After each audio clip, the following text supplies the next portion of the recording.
एक समय की बात है, एक पेड़ पर बिल में एक सांप रहता था। वो मेंढक, बतख और पंछियों को खाता था।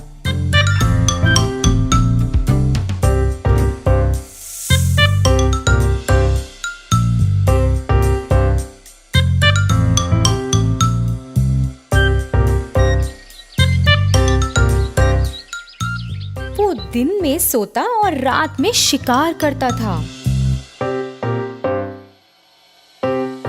कुछ दिन बाद वो सांप बड़ा हो गया और उस बिल में ना घुस पाया, तो उसने सोचा कि अब वो अपना ठिकाना बदलेगा। अपने नए घर की तलाश करते हुए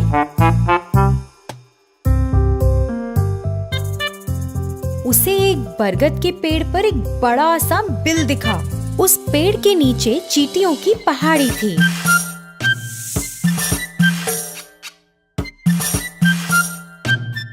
सांप पेड़ के पास आया और बोला, अब से इस पेड़ पर मैं रहूंगा।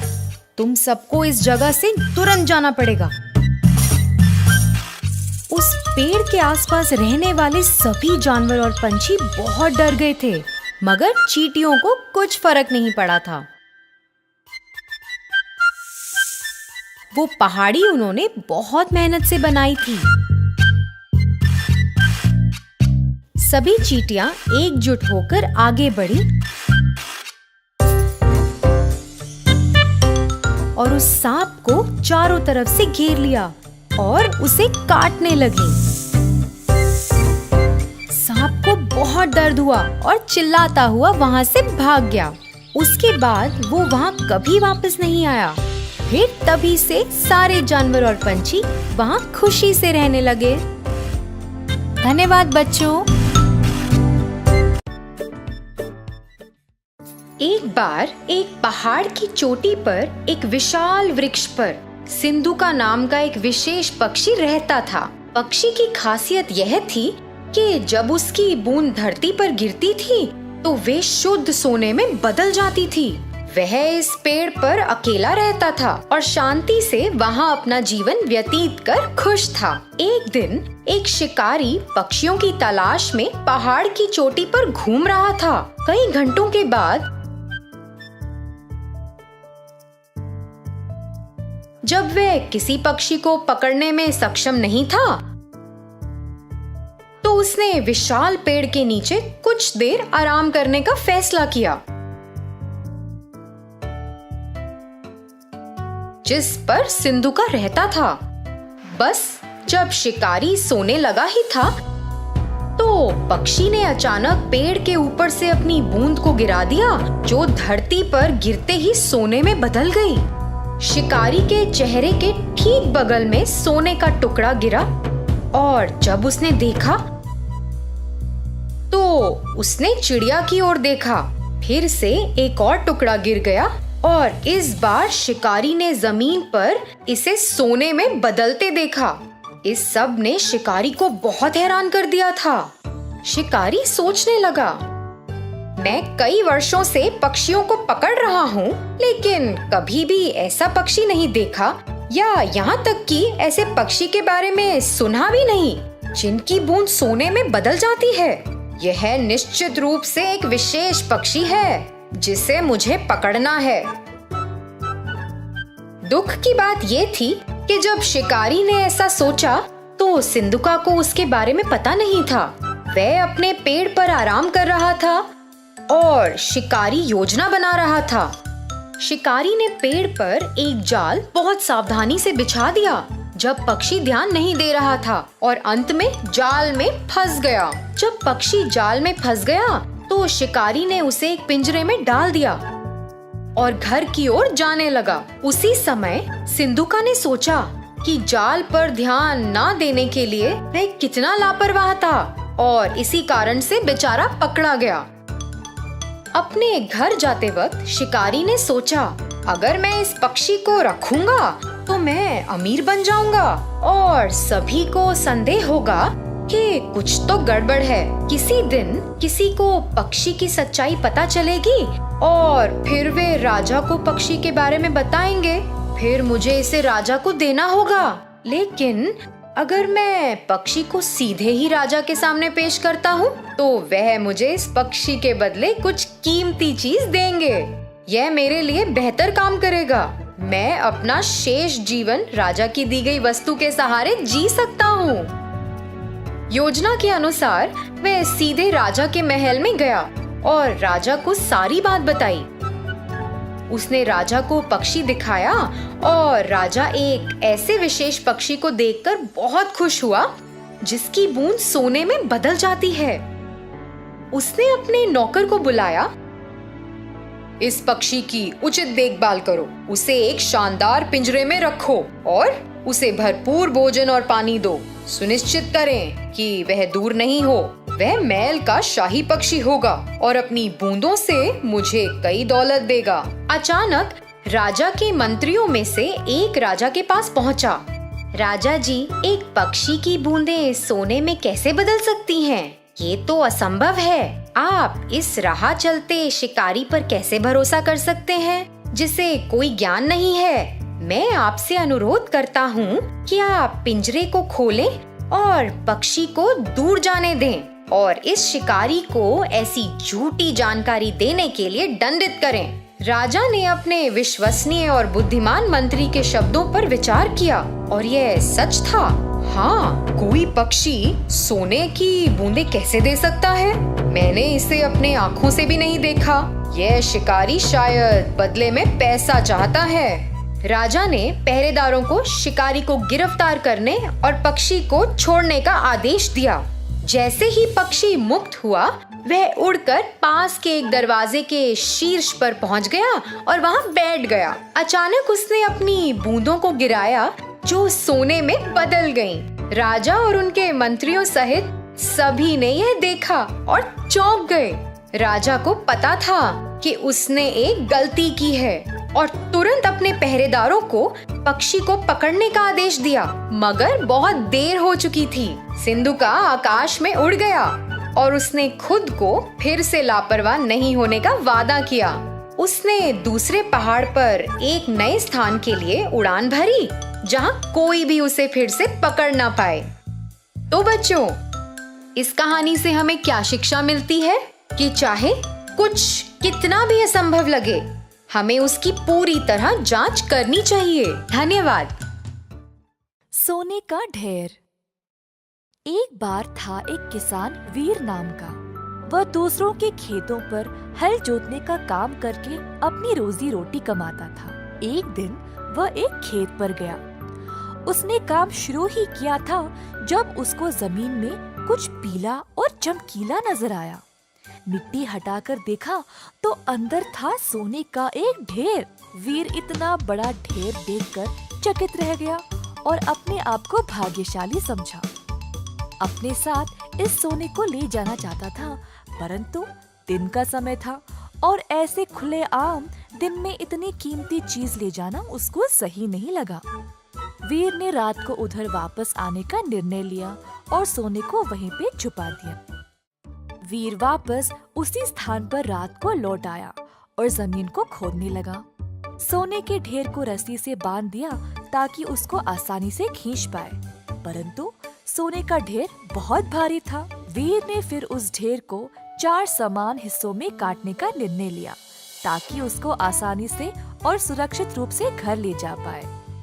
अपनी कुल्हाड़ी की मदद से वीर ने ढेर को 4 हिस्सों में काट दिया और अंत में वह सारा सोना आराम से ले पाया। सोने से वीर अब धनवान बन गया और कई संपत्ति भी प्राप्त कर ली।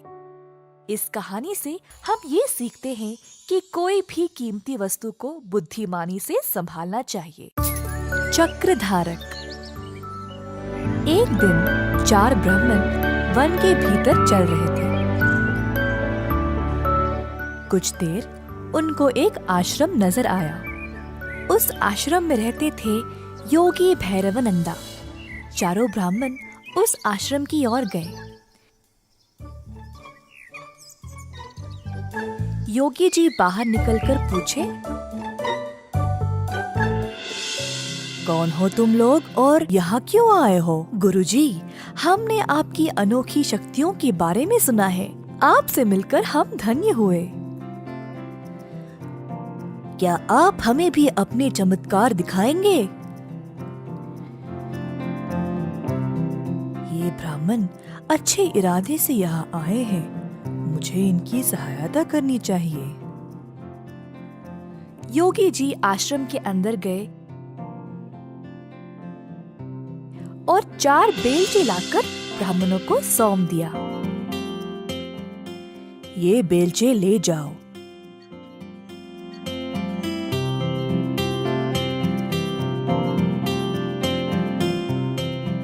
गांव के पास एक छोटा तालाब है और उस तालाब के साथ ही एक अंजीर का पेड़। उस पेड़ के पास जो लाल मिट्टी है उसे खोदो और अपना भाग्य आजमाओ। ब्राह्मणों बेलचे लेकर उसी स्थान पर आ पहुँचे।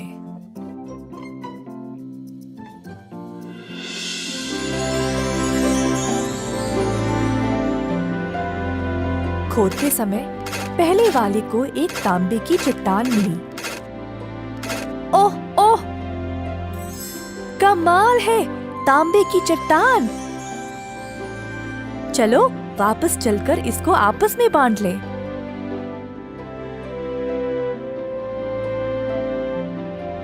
अरे नहीं, हमें सोना चाहिए और जब तक ना मिले खोदते रहेंगे। तुम चाहो तो वापस जा सकते हो। पहला ब्राह्मण संतुष्ट था तो वो वापस चला गया।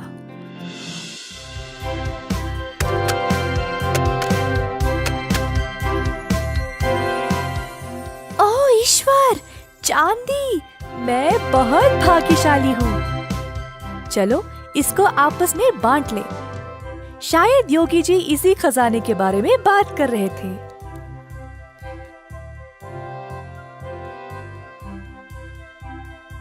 हमको अभी सोना नहीं मिला, हम कोशिश करते रहेंगे। तुम चाहो तो जा सकते हो। दूसरा ब्राह्मण अपनी प्राप्ति से प्रसन्न था और वहां से चला गया।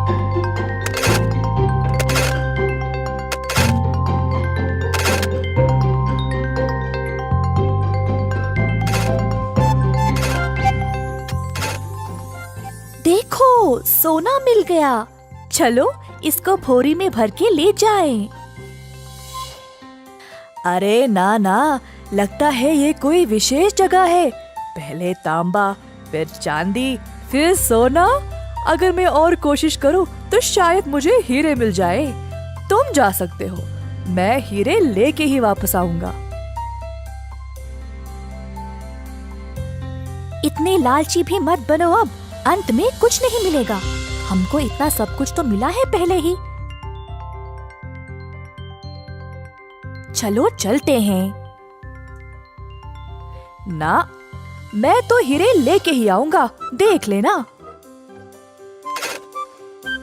चौथा ब्राह्मण खोदता ही रहा, थक गया और देर भी हो चुकी थी, परंतु ब्राह्मण ने खोदना बंद नहीं किया।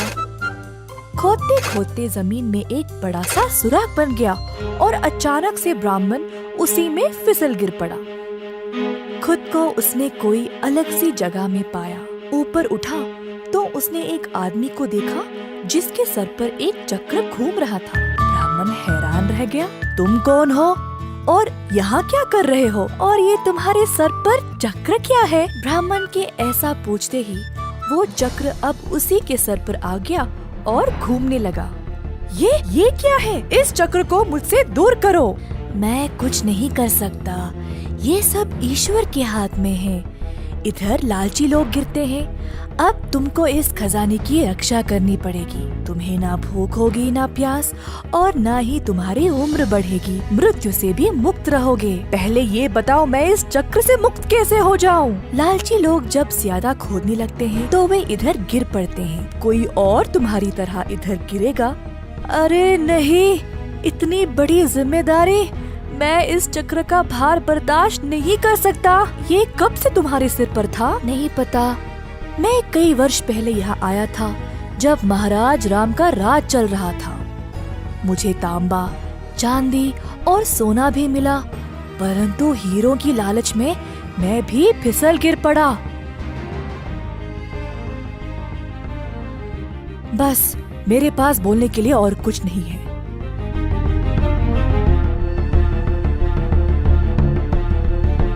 ऐसा बोलकर साधक उसी सुराग से बाहर निकल गया। जब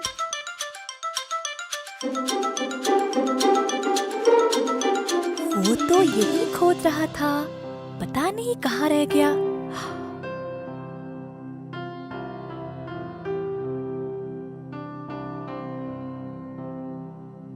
ओ सुनिए, मेरा मित्र यहाँ पर मेरे साथ ही खोद रहा था। क्या आपने उसको कहीं देखा है?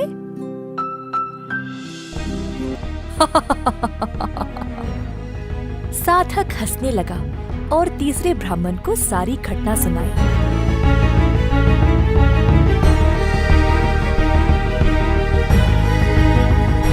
ब्राह्मण मजबूर और निराश होकर अब घर वापस लौट गया।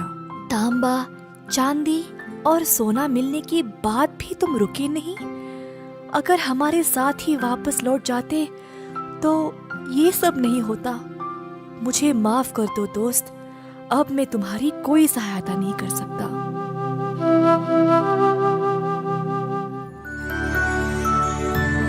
लालची दोस्त।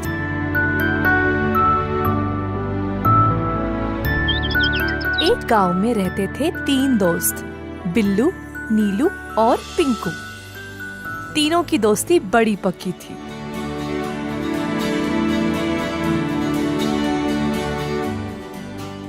बिल्लू और नीलू बहुत चतुर लड़के थे। कोई भी काम 2-3 बार सोच समझकर करते थे।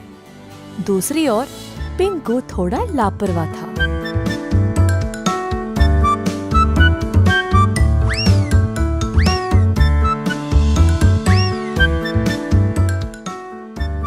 एक बार पिंकू बिल्लू और नीलू के पास आकर बोला, ओ बिल्लू नीलू, आज हमें आम के खेत में जाना था ना, भूल गए? अरे हाँ, मैं तो भूल ही गया, लेकिन उस खेत तक पहुँचने के लिए वन को पार कर जाना है ना? अरे केवल वही नहीं, वहाँ पे बहुत सारे जंगली जानवर भी है। नहीं भाई नहीं, मैं नहीं आ सकता, मुझे डर लगेगा। अरे यार, वहाँ कोई जंगली जानवर नहीं है, लोग हर रोज उसी रास्ते से आते जाते हैं। चलो ना, चलते हैं। पिंकू, लेकिन मैंने अपने माँ बापू को नहीं बताया। जब तक हम वापस आएंगे शाम हो जाएगी, हम कभी और जाएंगे। ओफो, क्या तुम सब कुछ माँ बाबू को बोल के करते हो क्या? अगर तुम उनसे पूछोगे तो वे तुम्हें अनुमति नहीं देंगे। चलो हम जल्दी चलते हैं। ठीक है, परंतु अगर कुछ भी गड़बड़ हुआ तो हमें एक दूसरे की सहायता करनी पड़ेगी, किसी को भी पीछा नहीं छोड़ेंगे, ठीक है ना? अच्छा, ठीक है, अब चलो तो सही। तीनों दोस्त वन के भीतर चल पड़े, लेकिन सबको डर लगी थी, क्योंकि बचपन से वे सब एक भयानक जानवर की कहानी सुनते आए हैं जो इसी वन में रहा करता था। थोड़ा आगे चलते ही अचानक से उनको एक तेज आवाज सुनाई दी। तीनों झट से रुक गए और आसपास देखने लगे कि ये आवाज आई कहाँ से। अचानक से मुड़कर देखा तो उनके पीछे था एक बड़ा सा भालू। तीनों भयभीत होकर वहाँ से भागने लगे और एक पेड़ के पीछे छुप गए। हे भगवान, भालू आ गया, अब क्या करें? बिल्लू, नीलू, इस पेड़ को चढ़ने में मेरी सहायता करो। ऊपर जाने के बाद मैं तुम दोनों को खींच लूंगा। जैसा पिंकू ने कहा वैसे ही बाकी दोनों ने किया। पिंकू, अब तुम अपना हाथ दो। अरे, अपना हाथ क्यों नहीं दे रहे हो? जल्दी, भालू आ रहा है, जल्दी करो। वैसे यहाँ एक ही बैठ सकता है, तुम लोग कहाँ बैठोगे?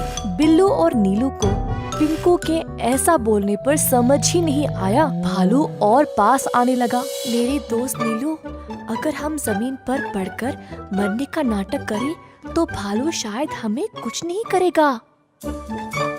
हाँ बिल्लू, अब यही करेंगे। दोनों लड़के जमीन पर पड़ गए और हिले बिना मरने का नाटक किया। भालू लड़कों के पास आया और उनको सूंघने लगा। दोनों को मरा हुआ समझ के भालू वहाँ से चला गया।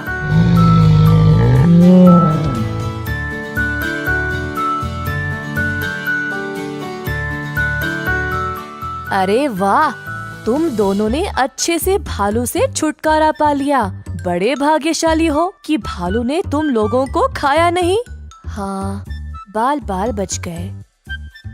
लेकिन नीलू, भालू तुम्हारे बहुत पास आया था ना? उसने तुमसे कुछ कहा क्या? हाँ, उसने बोला कि तुम जैसों से दोस्ती कभी नहीं करना। मैं तुमसे अब कभी बात नहीं करूँगा। पहले तुम मुझे नीचे उतारने में मदद करो। नहीं पिंकू, भालू ने बोला कि तुम जैसों की सहायता करने में कोई लाभ नहीं। हाँ, तुम वहीं बैठना। अब हम गांव वापस जा रहे हैं। दोनों बहुत निराश और गुस्सा होकर वहाँ से चले गए। पिंकू अकेले पेड़ के ऊपर बैठकर बस उनको देखता रहा। एक समय की बात है जब एक छोटे से गांव में रहता था एक किसान धर्मपाल नामक। धर्मपाल खेती बाड़ी करके खुद फसल उगाता था। उसके पास कुछ पशु भी थे, जैसे मुर्गी, सूअर, बकरा और एक बड़ी सी गाय जिसको वो बहुत ज्यादा पसंद करता था। गाय से उसको काफी प्यार था क्योंकि वह हर रोज बहुत सारा दूध देती थी। धर्मपाल की कमाई ज्यादातर गाय के दूध से ही मिलती थी, तो वो चाहता था कि गाय हमेशा स्वस्थ रहे। एक दिन जब धर्मपाल खेत में काम कर रहा था, उसका बेटा रोते हुए उसके पास आया। बापू, बापू, जल्दी आइए। क्या हुआ बेटा? गैया बीमार हो गई शायद। जमीन पर पड़ी है और अजीब आवाजें निकाल रही है। दूध भी नहीं दे रही है। किसान और उसका बेटा तुरंत घर की ओर गए तो देखा कि गैया बहुत कमजोर लग रही थी। जब दूध निकालने की कोशिश की तो दूध भी नहीं निकला। किसान बहुत ही परेशान हो गया। अगर यह दूध नहीं देगी तो मैं क्या करूँगा? बिना दूध के ये तो बेकार है मेरे लिए। हर बार इसके लिए दवाई और देख रेख करने का समय नहीं है मेरे पास। कुछ ना कुछ करके इससे छुटकारा ही पाना पड़ेगा। किसान को लगा कि अब गाय ठीक नहीं हो पाएगी, तो उसको खड़ा करके वन की ओर चलाते गया। गाय ने बहुत दूध दिया और अब वह उसके लिए बेकार हो चुकी थी। जंगल के भीतर पहुंचने के बाद किसान ने गाय को खुला छोड़ दिया और वहां से चला गया। बेचारी गैया अकेले और असहाय खड़ी रही। थोड़ी देर बाद गाय जंगल से डरने लगी और वहां से निकलने का रास्ता ढूंढने लगी। अपनी हिम्मत जुटाकर चलने लगी। बहुत देर बाद आखिरकार वह खुली जगह पर पहुंच गई, पर उसको पता ही नहीं था कि वह कहाँ आ गई।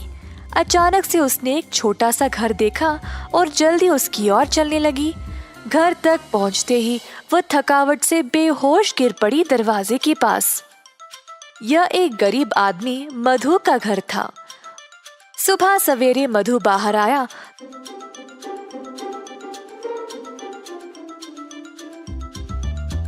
तो उसने गैया को अपने दरवाजे पर देखा।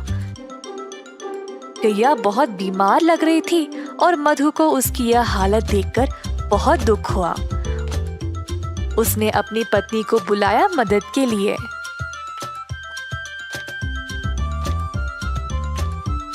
ओ सुनती हो, यह बेचारी गैया बहुत बीमार है।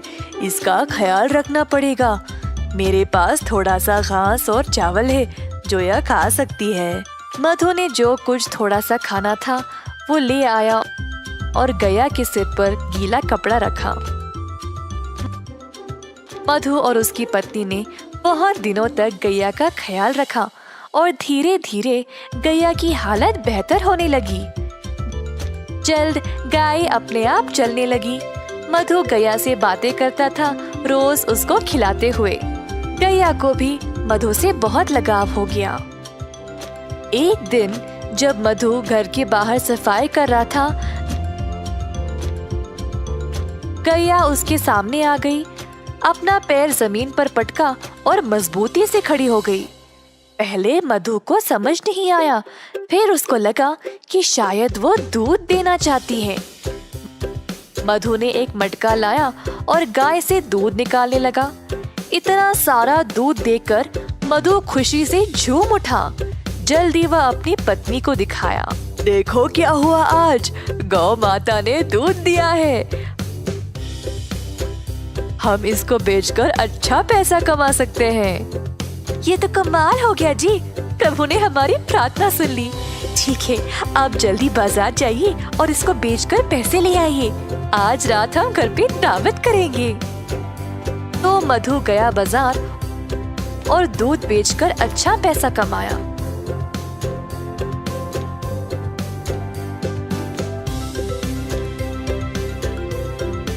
उसने भगवान को धन्यवाद किया उसको गैया देने के लिए।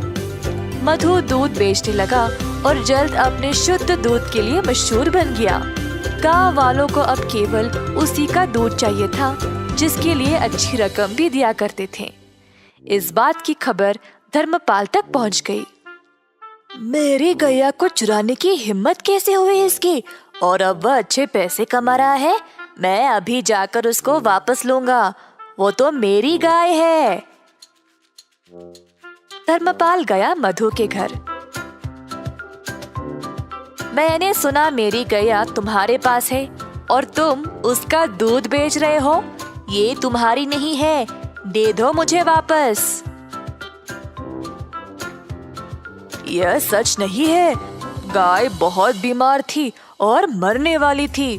तुमने इसका ख्याल नहीं रखा, पर मैंने इसको ठीक किया है, तो यह मेरी है। तुम गाय को वापस नहीं ले सकते। मैं चुपचाप नहीं बैठने वाला, ग्राम प्रधान के पास जाकर उनसे बात करूंगा। अब वही फैसला करेंगे। तो दोनों आदमी ग्राम प्रधान के पास जाकर अपनी समस्या सुनाई। तो यह है तुम लोगों की समस्या, यह तो बहुत आसान है, मैं हल कर दूंगा, चिंता ना करो। धर्मपाल को लगा अब वह जीत ही गया। उसको पता था कि वही गाय का असली मालिक है, तो बस उसी का नाम सुनने का इंतजार करता खड़ा रहा। तुम दोनों गाय के दाएं और बाएं खड़े हो जाओ। तो दोनों इसी प्रकार गाय के आजू बाजू में खड़े हो गए। कुछ देर तक सब चुपचाप थे। अचानक से गाय अपनी जगह से हिली और मधु के पास आकर खड़ी हो गई। अतः ग्राम प्रधान ने यह निर्णय लिया कि गाय मधु की ही है, क्योंकि उसी ने उसको प्यार दिया और उसको अच्छे से ख्याल रखा। अब गैया ने अपना मालिक खुद चुना है, तो मैं इसकी इच्छा टाल नहीं सकता। मधु, ले जाओ अपनी गाय को। मधु बहुत खुश हो गया और गैया को अपने घर ले चला। धर्मपाल निराश होकर पछताने लगा कि उसने गैया को पहले जाने ही क्यों दिया था। इस कहानी से हम यह सीखते हैं कि कठिन समय में अपने वरदान को ऐसे ही जाने ना दें। आपके पास जो है उसको हमेशा महत्व दें।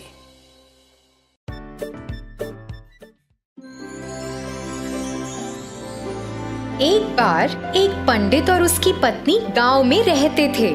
वे एक छोटे से घर में एक नदी के किनारे रहते थे। वे बेहद गरीब थे और जीवन यापन करने के लिए बहुत संघर्ष करते थे। पंडित अपनी पत्नी को कई सुख भोग देकर खुश करना चाहता था। एक दिन पंडित झील के पास बैठा था, जबकि उसकी पत्नी रसोई में काम कर रही थी। पंडित शांतिपूर्ण दोपहर में कुछ प्रार्थनाएं कर रहा था। जब उसने अपनी आंखें खोली तो देखा कि झील पर एक सुंदर सुनहरा हंस उसकी ओर आ रहा है। हंस के पास कई चमकीले सुनहरे पंख थे जो बहुत सुंदर थे। हंस नदी के किनारे चला गया और पंडित का अभिवादन किया। हे पंडित, मैंने देखा है कि तुम और तुम्हारी पत्नी बहुत कठिन जीवन जीते हो। मैं आप जैसे अच्छे लोगों की मदद करना चाहता हूँ। तुम बहुत दयालु हो मेरे दोस्त। भगवान ने मेरी प्रार्थना सुन ली। तुम्हारे पंख कितने सुंदर हैं। क्या वे असली सोने से बने हैं? जी, ये असली सोने के हैं। मैं आपको एक एक करके अपने सुनहरे पंख देकर मदद करना चाहता हूँ और आप उन्हें बेच सकते हैं। इसके जरिए जुटाए गए पैसों से आप लोग आसानी से आराम से रह सकते हैं। यह बहुत अद्भुत है। कृपया हमारे नम्र घर में हमारे साथ आएं और रहें। मुझे यकीन है कि मेरी पत्नी तुमसे मिलना बहुत पसंद करेगी। पंडित हंस को घर ले गया और अपनी पत्नी को दिखाया। उसकी पत्नी हैरान थी और अपने जीवन में कुछ सुख भोग पाकर बहुत खुश थी। पत्नी ने तुरंत पूछा, क्या आप हमें अभी एक पंख दे सकते हैं ताकि हम इसे देख सकें और इसे धारण कर सकें? हंस ने एक पंख निकाला और उसे पंडित की पत्नी को दे दिया। फिर उसने उसे कहा कि वह एक बार में एक से अधिक ना ले, क्योंकि यह सही नहीं होगा। हंस पंडित और उसकी पत्नी के साथ रहने लगा। हर दिन उसने उन्हें एक पंख दिया और इस परेशानी के समय में बहुत मदद की। हंस चारों ओर उड़ता और उसे ऐसे देखना तो एक हंसी नजारा था। पंडित और उसकी पत्नी बहुत खुश थे और उन्होंने पैसे के लिए पंख बेचना शुरू कर दिया था। एक सुनहरे पंख ने उन्हें पर्याप्त पैसा दिया। पंडित अक्सर अपनी पत्नी को याद दिलाता था कि वे इस उपहार को पाकर बहुत भाग्यशाली हैं और उन्हें इसका दुरुपयोग कभी नहीं करना चाहिए। कई दिन बीत गए और एक दिन पंडित पंख बेचने के लिए बाजार गया। पत्नी घर में खाना बना रही थी जबकि स्वर्ण हंस कोने में सोया हुआ था। अचानक पंडित की पत्नी को एक विचार आया, यह हंस हमारे साथ कब तक ऐसे रहेगा? हमें तो बस इसके पंखों की जरूरत है, लेकिन इस प्रक्रिया में हमें इसे खिलाना है, स्नान कराना है और इसकी देखभाल भी करनी है। हम इस हंस पर भरोसा नहीं कर सकते। ये तो यहाँ से दूर जा भी सकता है और फिर कभी वापस नहीं आया तो हम फिर से गरीब हो जाएंगे। यदि मैं सभी पंख ले लूं तो क्या बुरा होगा? उसके सोते हुए मैं जल्दी से इसके सारे पंख निकाल लूंगी।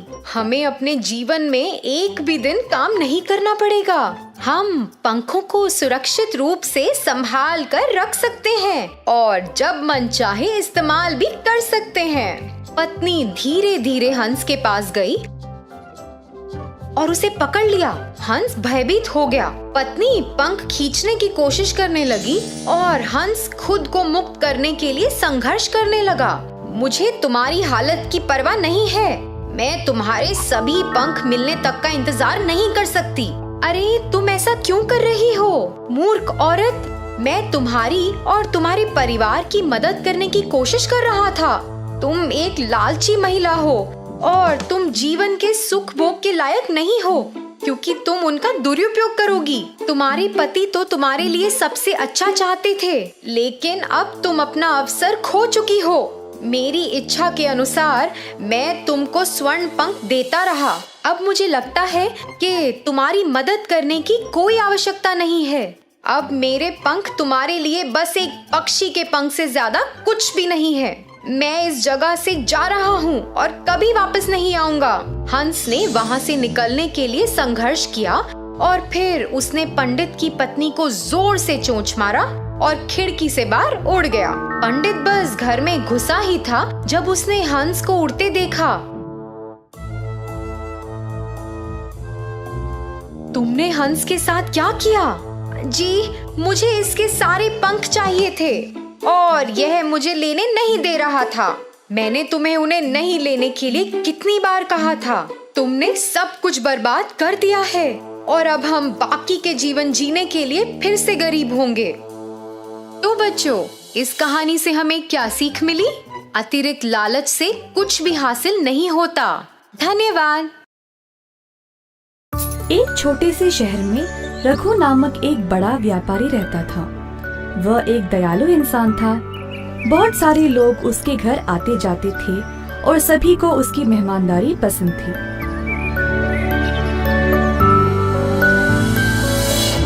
लेकिन एक दिन उसने अपना धन एक व्यापार में लगाया जिसका नुकसान हो गया, जिसकी वजह से रघु ने अपना सारा धन दौलत खो दिया। उस दिन से कोई उसके पास नहीं जाता था। रघु को बहुत अकेला लगने लगा।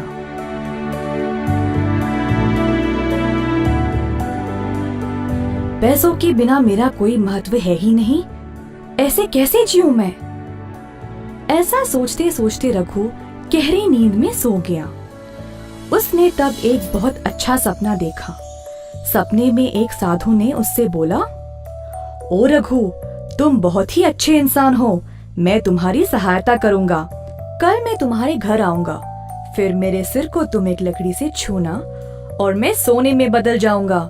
उस सोने का उपयोग करके अपनी परेशानियों से निकल जाओ।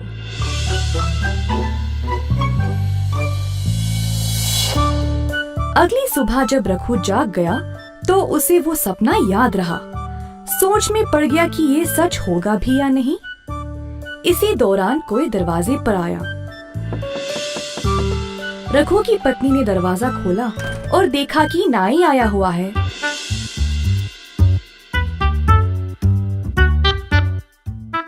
नाई अपने काम पे लग गया और रघु निराश होकर बैठा रहा। फिर से किसी ने दरवाजा खटखटाया।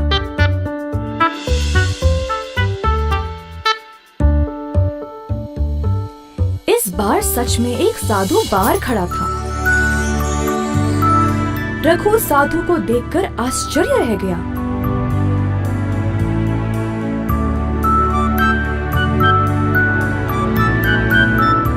जल्दी से वो लकड़ी ले आया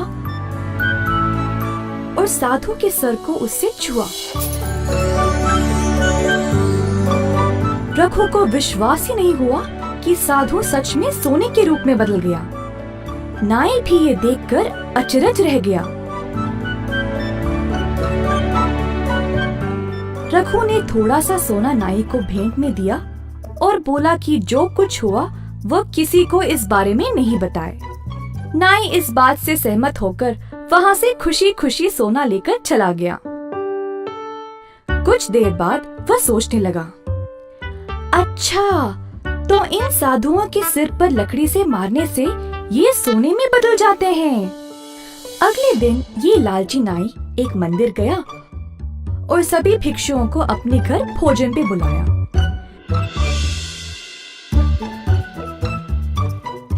जब साधु उसके घर पहुंचे तो नाई ने सबको एक कमरे में बंद कर दिया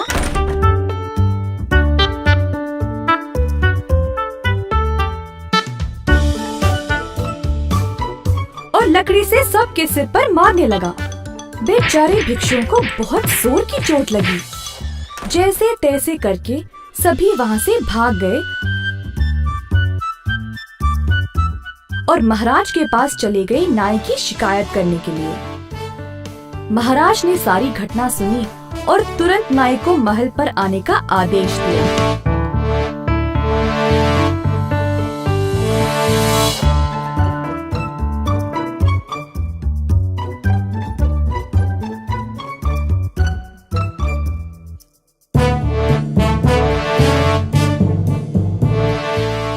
तुमने इन भिक्षुओं को क्यों मारा?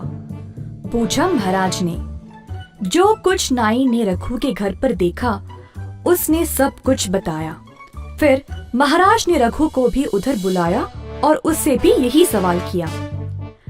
प्रणाम महाराज। जी हाँ, ये सच है कि वो साधु सोने में बदल गया, परंतु मैंने उसके सिर पर मारा नहीं।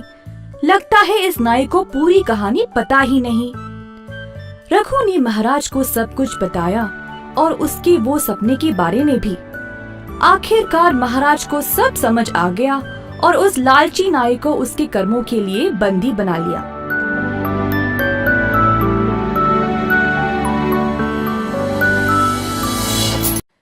पैसों का महत्व। एक बार थे दो चूहे। चूहों के माँ बाप ने दोनों को बहुत लाड़ प्यार से बड़ा किया, पर इतना लाड़ की वजह से वे आलसी और लापरवाह बन गए। माँ बाप की लाख कोशिश के बाद भी दोनों के बर्ताव में कोई बदलावट आई ही नहीं। एक दिन पापा चूहे ने दोनों बच्चों को बुलाया और कहा, मुझे नहीं लगता कि तुम दोनों इस परिवार का ख्याल रख पाओगे। तुम दोनों में कोई प्रगति दिखाई नहीं दे रही है। दोनों चूहों को पापा के ऐसे कहने पर बुरा लगा। पापा, अपने आप को साबित करने के लिए हमें एक मौका दीजिए। ठीक है, तुम्हें एक मौका मिलेगा, पर मुझे बदलावट नजर आनी चाहिए। साबित करो मुझे कि तुम दोनों भी कमा सकते हो और जिम्मेदार बन सकते हो। चूहों ने पापा की बात मानी और फिर अपने रास्ते चल पड़े। अगले दिन दोनों चूहे नौकरी की खोज में घर से निकले। बहुत कोशिश करने के बाद भी उन्हें कोई ढंग की नौकरी मिली ही नहीं। अंत में उनको मजदूरी का काम मिला, जिसमें उनको सामान की बोरियां उठाना पड़ेगा।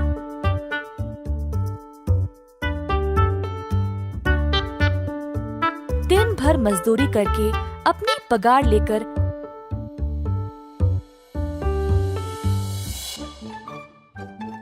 घर आके गर्व से अपने पापा के हाथ में दे दिया। पापा चूहा पैसे लिया और घर के पीछे वाले नदी में फेंक दिया। हर रोज चूहे मेहनत से काम करके पैसे लाते थे, पर पापा वही करते थे, पैसों को नदी में फेंकने का काम। एक दिन चूहों का सब्र टूट गया और पापा से पूछे, पापा, हम इतने मेहनत से कमाते हैं और आप हर रोज पैसों को नदी में फेंकते हो। हाँ, आप ऐसे क्यों करते हो? मुझे पता है कैसा लगता है जब हर रोज की मेहनत की कमाई ऐसे रद्दी होती है। अगर तुम दोनों सबसे पहले पैसों का महत्व जानोगे, तब ही खुद पे खुद जिम्मेदार बन जाओगे। दोनों चूहों ने उस दिन अपना सबक सीखा। जो भी काम हो उसको ध्यान से और सोच समझकर करना चाहिए। उस दिन से चूहों ने अपने परिवार का ध्यान रखा और सबको खुश रखने की कोशिश की। एक व्यापारी का था एक जिद्दी और अधार्मिक बेटा बिल्लू।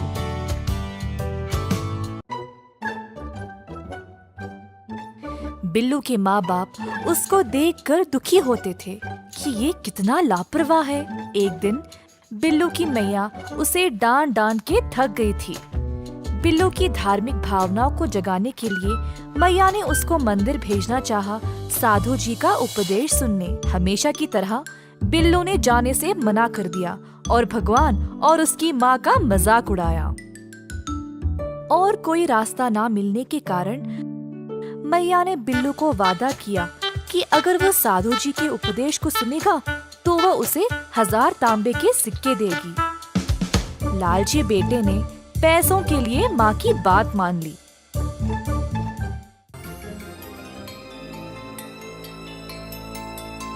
प्रवचन के दौरान बिल्लू मंदिर में बैठा रहा। वह प्रवचन के खत्म होने का इंतजार कर नहीं पाया ताकि वह घर जाकर 1000 तांबे के सिक्के ले ले। साधु जी की शिक्षा सुनने के बजाय बिल्लू आराम से सो गया। अगली सुबह बिल्लू घर वापस आया और अपनी मैया से वो 1000 सिक्के ले लिए। उसने अपनी माँ को बोला कि वह व्यापार करने अब विदेश जाएगा। मैया ने उससे ना जाने की भीख मांगी, परंतु बिल्लू ने कुछ नहीं सुना। उस रात बिल्लू ने अपना सामान बांधा और जल यात्रा के लिए निकल पड़ा। वह बंदरगाह गया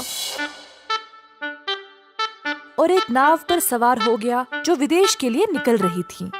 बिल्लू अपने 1000 सिक्कों के साथ दुनिया देखने के लिए उत्सुक था। वह समुद्र की हवाओं में लंबी सांसें ले ही रहा था जब अचानक बिजलियां चमकने लगी। थोड़ी देर में हल्की हवाएं तेज तूफान में बदल गई। लोग इधर से उधर भाग रहे थे। नाव उलट पुलट हो रही थी। और नाव का कप्तान सब कुछ काबू में रखने की कोशिश कर रहा था। बिल्लू डर से कांपने लगा क्योंकि वह कभी भी घर से इतना दूर नहीं रहा। अपनी जान के लिए वह रोने लगा।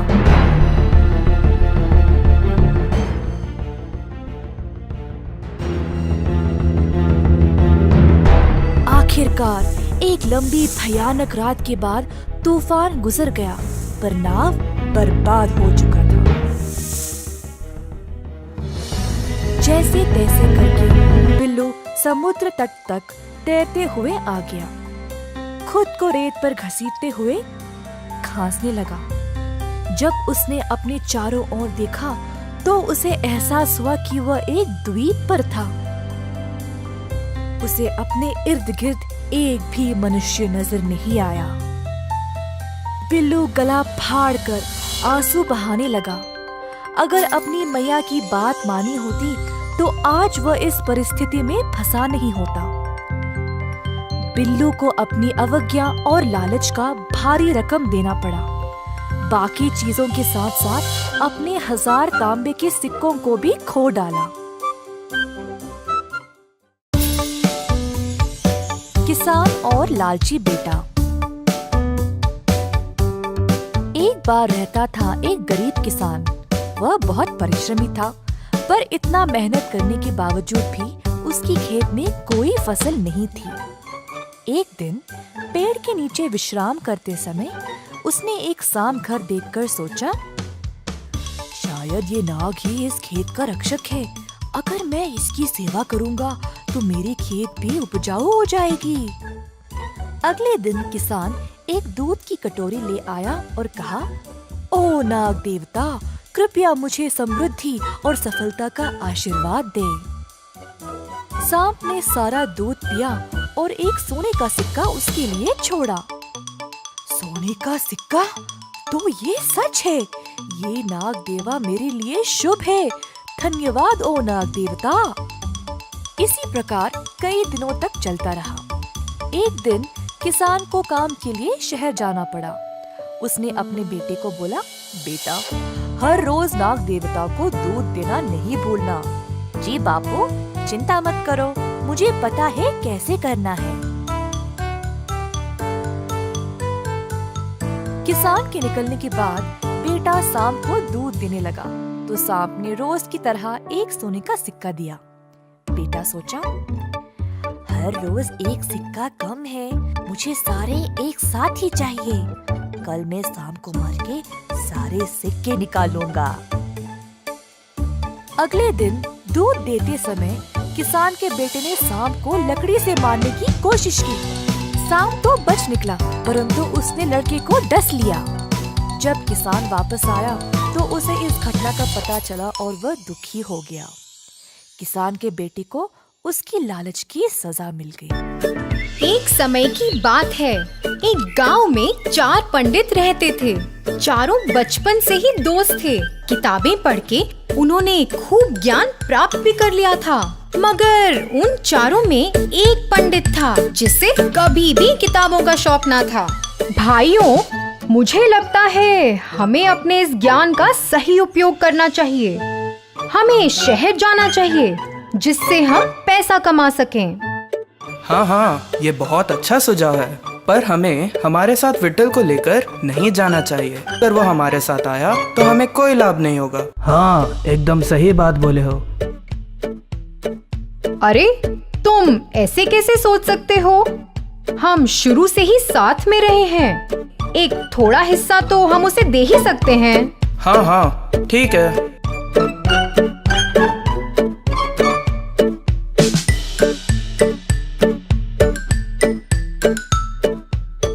चारों पंडित शहर की ओर चल पड़े। चारों चल ही रहे थे कि एक मक्खी दूसरे पंडित के आसपास मंडरा रही थी। पंडित उससे बहुत तंग हो रहा था। हटाने पर भी वो कहीं नहीं गई। उसे मारने के लिए पंडित मक्खी के पीछे भागा। अरे, तुम उसके पीछे क्यों भाग रहे हो? हम वैसे भी इतना बोझ उठाकर चल ही रहे हैं। क्यों ना मैं इस मक्खी को एक गधे में बदल दूं?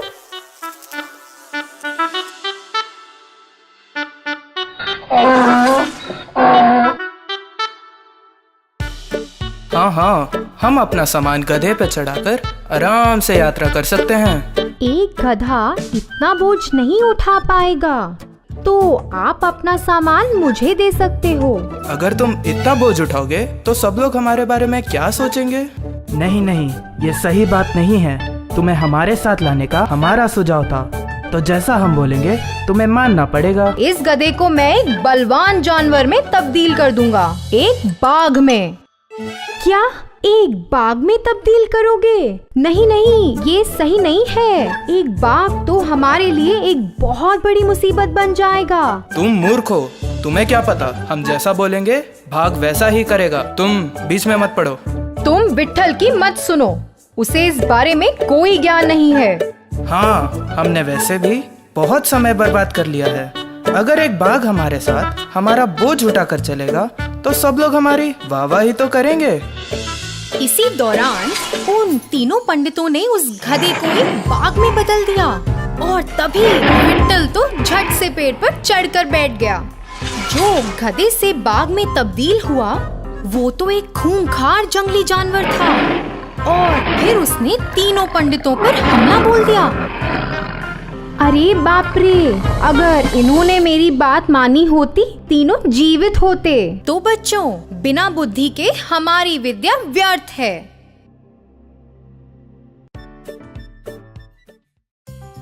एक जमाने में एक शहर में रहते थे एक डॉक्टर।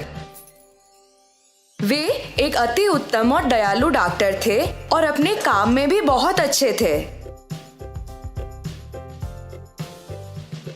सारे गांव वाले उन्हें बहुत पसंद करते थे और लोगों की मदद करने के लिए हर कोई उन्हें बहुत सम्मान भी करता था। एक बार देर रात को बाहर बहुत तेज बारिश हो रही थी और डॉक्टर के दरवाजे पर किसी ने दस्तक दी। जब डॉक्टर ने दरवाजा खोला, उन्होंने देखा एक आदमी पूरी तरह भीगा हुआ था और कांप रहा था। श्रीमान, आप कौन हैं? इतनी बारिश में बाहर क्या कर रहे हैं? कृपया मेरी मदद करें। मेरा घर यहाँ से बहुत दूर है और मैं बहुत बीमार महसूस कर रहा हूँ। मैं बहुत कमजोर हो गया हूँ। मुझे नहीं लगता कि मैं घर पहुँच पाऊंगा। कृपया मुझे आज रात यहीं रहने दें और मेरा इलाज करें। अंदर आ जाइए, आप आज रात यहाँ विश्राम कर सकते हैं। वो आदमी बहुत आभारी होकर अंदर आ गया, जबकि डॉक्टर ने उसकी सर्दी और फ्लू दूर करने के लिए उसे कुछ दवाई दी। दूसरे दिन सुबह उस आदमी ने डॉक्टर से कहा कि वो गांव का एक सोनार है और उसे अगर किसी भी तरह की मदद चाहिए तो वो उसके पास आ सकता है। सुनार ने डॉक्टर का शुक्रिया अदा किया और वहां से चला गया। कुछ दिन बीत गए। डॉक्टर अपनी दवाएं बनाने के लिए कुछ आयुर्वेदिक जड़ों और फूलों की खोज में जंगल गए थे। रास्ते में उन्हें बहुत प्यास लगी और वो एक कुएं के पास थोड़ा पानी पीने के लिए रुके। पानी पीते वक्त उन्होंने मदद की पुकार में कुछ आवाजें सुनी। जब उन्होंने थोड़ी दूर देखा तो एक विशाल पेड़ जमीन पर गिर गया था। ऐसा लगा कि उस पेड़ के पास से मदद के लिए आवाज आ रही थी, इसलिए वे उस पेड़ की ओर भागे। पेड़ के नीचे एक बाघ और सांप सभी शाखाओं और पत्तों के बीच फंस गए थे। कृपया करके मुझे बचा लो, मेरा पैर इस पेड़ के नीचे फंस गया है और मैं बाहर नहीं निकल पा रहा। कृपया मेरी भी मदद करें, मैं सभी शाखाओं में फंस गया हूँ और अपना रास्ता नहीं बना पा रहा हूँ। डॉक्टर जंगली जानवरों से थोड़ा भयभीत थे और मदद करने के लिए हिचकिचा रहे थे। चिंता मत करो, मैं तुम्हें नुकसान नहीं पहुंचाने का वादा करता हूँ। डॉक्टर ने बाघ पर यकीन कर लिया और पेड़ को उठा लिया। बाघ आजाद हो गया और डॉक्टर को उसकी मदद करने के लिए धन्यवाद कहा। यदि तुम्हें कभी किसी सहायता की जरूरत हो तो मुझे मदद के लिए पुकारना और मैं तुम्हें बचाने आ जाऊंगा। डॉक्टर ने बाघ को धन्यवाद कहा और सांप को बाहर निकालने लगे। जब सांप आजाद हो गया तो उसने भी डॉक्टर का शुक्रिया अदा किया और वही बोला, आपने मेरी जान बचाई है और मैं भी आपका एहसानमंद हूँ। यदि आपको कभी किसी सहायता की जरूरत हो तो मुझे बुलाएं और मैं आपकी मदद करने आ जाऊंगा। बाघ और सांप चले गए और डॉक्टर वापस घर आ गए। कुछ दिन बीत गए और डॉक्टर दवा बनाने के लिए जड़ों और जड़ी बूटियों को इकट्ठा करने के लिए फिर से जंगल गए। अचानक उन्होंने एक तेज आवाज सुनी और एक तेंदुए द्वारा हमला किए जाने वाले थे। डॉक्टर को कोई और भी शक्तिशाली प्राणी की जरूरत थी। उन्हें बाघ का वादा याद आया और उसे मदद के लिए पुकारने लगे, बाघ, बाघ बचाओ मुझे। बाघ ने डॉक्टर की पुकार सुनी और दौड़ते हुए उन्हें बचाने के लिए आया। उसने तेंदुए को डराकर वहां से भगा दिया। बाघ ने डॉक्टर को उसकी गुफा में आने का न्योता दिया और कहा कि उसे बहुत खुशी हुई कि उन्होंने उसे मदद के लिए पुकारा।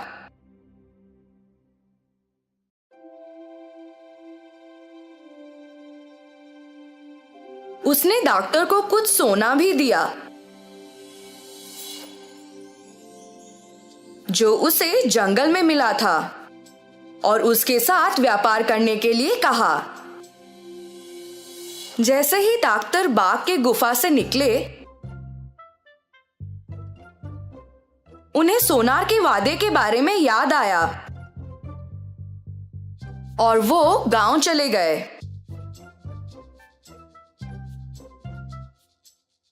उन्होंने वो सोना उस सोनार को दिया और कहा कि बाघ ने उन्हें दिया है। उन्होंने सोनार से पूछा कि क्या वो सोने के बदले में उन्हें पैसे दे सकता है।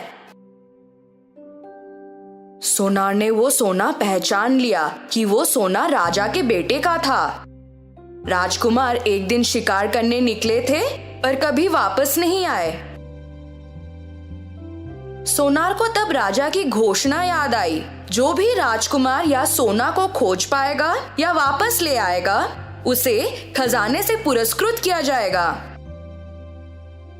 सोनार ने डॉक्टर को इंतजार करने को कहा, यह बोलकर कि वो सोने का गुण परखना चाहता है।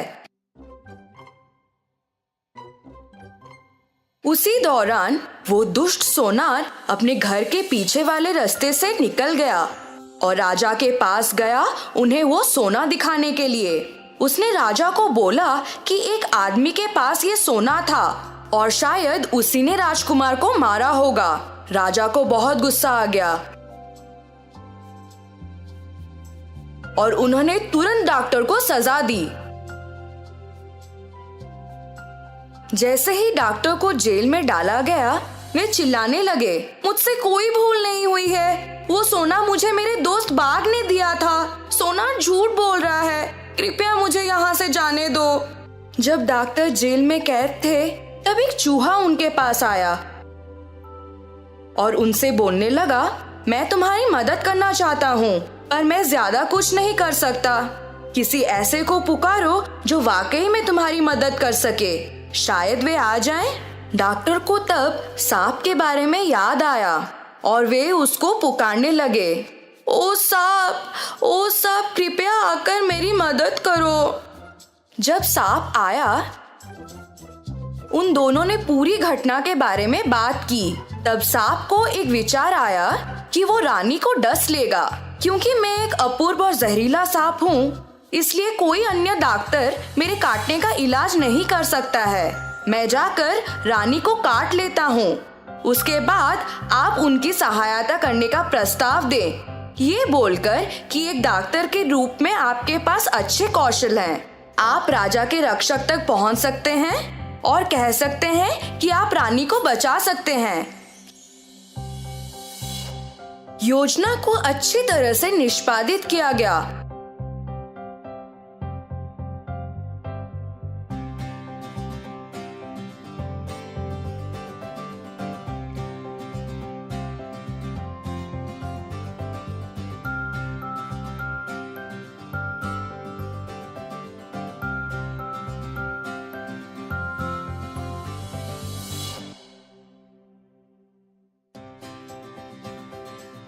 और राजा डॉक्टर से बहुत खुश हो गया। उन्होंने डॉक्टर से कहा कि उन्हें जो भी प्रसन्न हो वो उसकी मांग करें। किंतु डॉक्टर ने कहा, मुझे कुछ नहीं चाहिए। उस सोनार ने आपसे झूठ बोला। मुझे वो सोना मेरे बाग दोस्त ने दिया था। कृपया करके आप उस सोनार को सजा दें। राजा को बहुत गुस्सा आ गया और उन्होंने डॉक्टर को छोड़ दिया। किंतु उस सोनार को बंदी बना लिया। तो बच्चों, हमने क्या सीखा? हमेशा हर एक वादे या इंसान पर भरोसा नहीं करना चाहिए। चूहे की शादी।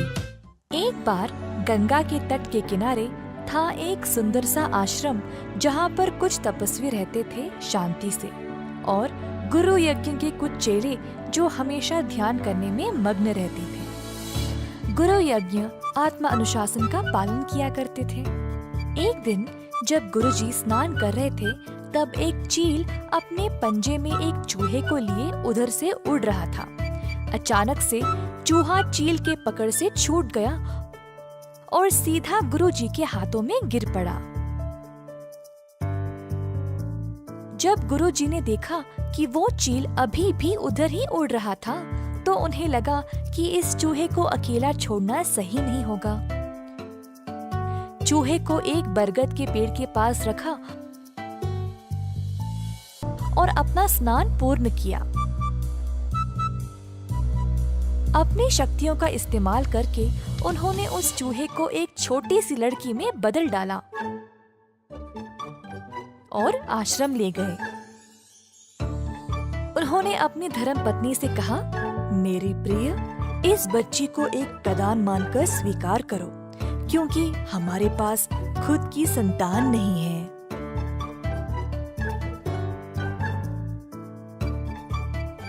तो छोटी लड़की आश्रम में रहने लगी गुरुजी के ख्याल में।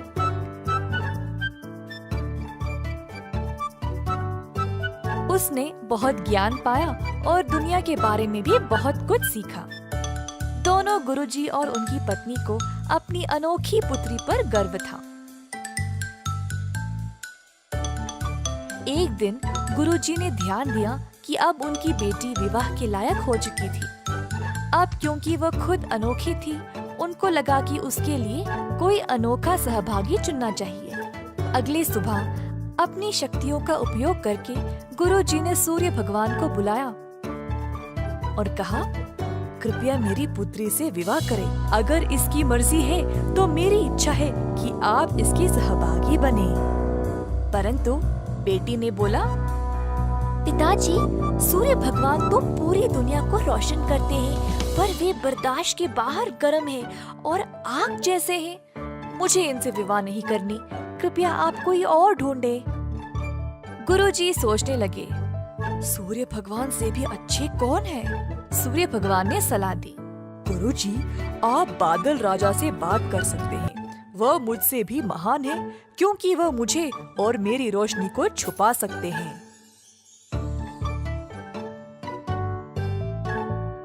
तो गुरुजी ने अब बादल राजा को बुलाया और कहा, अगर मेरी पुत्री की इच्छा है तो आप कृपया उसका हाथ विवाह में स्वीकार करें। परंतु बेटी ने फिर से कहा, पिताजी, बादल राजा बहुत ही अंधेरे, गीले और ठंडे हैं। मुझे इनसे शादी नहीं करनी। कृपया किसी और को ढूंढे। गुरुजी सोचने लगे, अब बादलों के राजा से भी महान कौन है? बादल राजा ने सलाह दी, गुरुजी, आप वायु राजा से बात करें। वे मुझसे भी महान हैं, क्योंकि वे मुझे उड़ा सकते हैं। तो गुरुजी ने अब वायु राजा को बुलाया। अगर मेरी पुत्री की इच्छा है तो आप कृपया उसका हाथ विवाह में स्वीकार करें। परंतु बेटी ने कहा, पिताजी, वायु राजा बहुत ही बेचैन और तेज है। हर समय दिशा बदलते रहते हैं। मुझे इनसे शादी नहीं करनी। आप किसी और को ढूंढे। गुरुजी फिर से सोच में पड़ गए। अब वायु राजा से भी महान कौन है? वायु राजा ने सलाह दी, गुरुजी, आप पर्वत महाराज से बात कर सकते हैं। वे मुझसे भी महान हैं, क्योंकि वे मुझे रोक सकते हैं।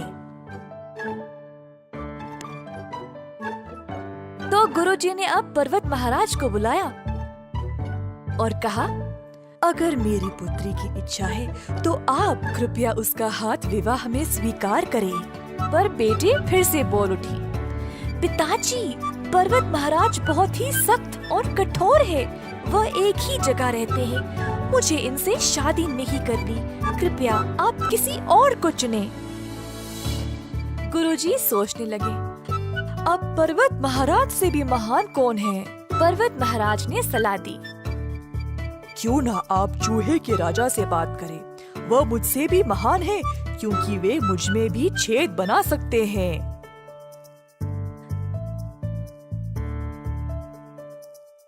तो अब गुरुजी ने चूहा राजा को बुलाया और कहा,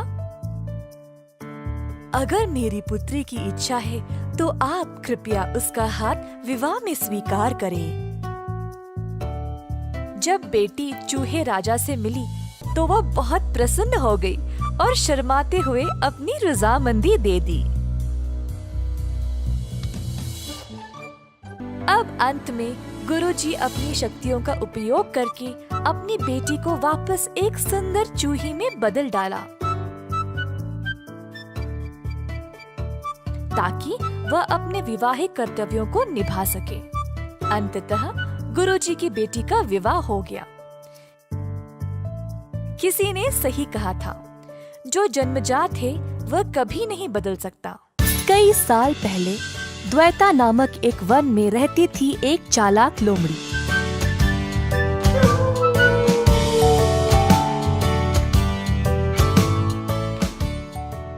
एक दिन तेज भूख के कारण लोमड़ी पूरे वन में खाना के लिए ढूंढ रही थी।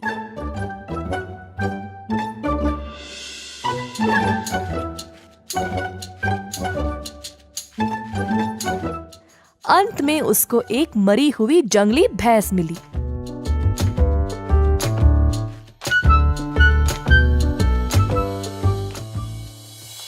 अरे वाह, आज तो बड़ा अच्छा ही दिन है। मैं इस भैंस को 10 दिन तक मजे से खा सकती हूँ, परंतु इसकी चमड़ी तो बहुत मोटी है।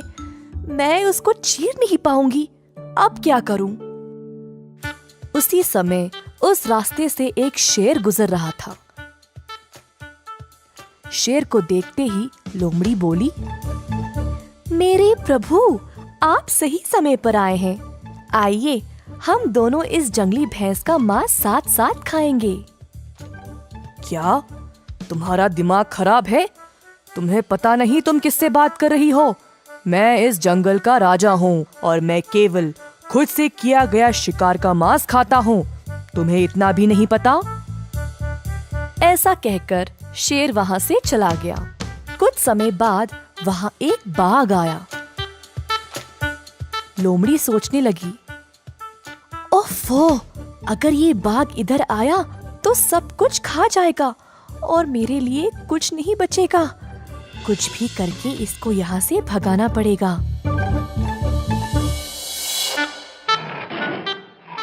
हो लोमड़ी, हट जाओ यहाँ से। मुझे पता चला कि इधर एक जंगली भैंस है। चलो अब यहाँ से जाओ, ये भैंस अब मेरा है। जी, जैसा आप कहें। आपने सही सुना, परंतु इस भैंस को शेर जी ने मारा है और मुझे यहाँ रखवाली के लिए ठहरने को बोला। वे किसी भी समय वापस आते होंगे, तो मैं यहाँ से चली जाऊं? क्या ये भैंस शेर जी का शिकार है? उनका शिकार खाने से बेहतर है मैं भूखा ही रहूं। ऐसा कहकर बाघ भी वहाँ से चला गया। कुछ देर बाद वहाँ एक चीता आया। लोमड़ी जी, क्या आपने इस भैंस को मारा है? मुझे बहुत भूख लगी है मेरे दोस्त, थोड़ा मांस मैं भी खा लूं? मैं तुम्हारी भूख समझ सकती हूँ दोस्त, परंतु ये भैंस शेर जी का शिकार है और मैं यहाँ केवल एक रखवाली हूँ। वह किसी भी समय वापस आते होंगे। एक काम करती हूँ, तुम मांस खाना शुरू करो। शेर जी जब पास आएंगे तब मैं जोर से चिल्लाऊंगी, तुम उसी समय भाग जाना। धन्यवाद मेरी दोस्त, इस जंगल में तुम जैसों की हमें बहुत आवश्यकता है। चीता भैंस की चमड़ी को चीरने लगा। उसी समय लोमड़ी चिल्लाने लगी, भागो मेरे दोस्त भागो, शेर आ रहा है।